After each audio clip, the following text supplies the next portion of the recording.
This is my sweet life style. காசு கொடுத்து கடையில் வாங்குறதுக்கு பதில் அதை நம்மளே செஞ்சுட்டு போயிடலான்னு சொல்லிட்டு இன்றைக்கி களத்தில் இறங்கியாச்சு. ஹஸ்பண்ட் வீட்டில் இருந்திருந்தாங்க. பசங்களெல்லாம் அவங்கள்ட்ட தள்ளி விட்டுட்டு நான் வந்து மாடியில் உட்காந்து விளக்கமாறு கிளிக்கலான்னு சொல்லிட்டு 2 மட்டையை வந்து நேத்தியே உடச்சி போட்டு வச்சுருந்தேன். விளக்கமாறு கிளிக்கிறதெல்லாம் பெருசு இல்லை, பட் ஆனால் வந்து ரொம்ப நாளே உட்காந்து செஞ்சால் இடுப்பு வலிக்க ஆரம்பிச்சிடும்.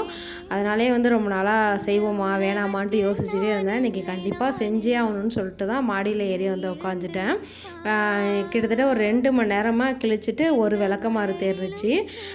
பக்கத்தில் இருக்க காலி ஃப்ளாட்டுங்கிறனால வந்து நான் எடுத்து பக்கத்தில் போட்டேன். நம்ம அடுப்பறிக்க இல்லை அப்படிங்கிறனால தான் பக்கத்தில் போட்டாச்சு.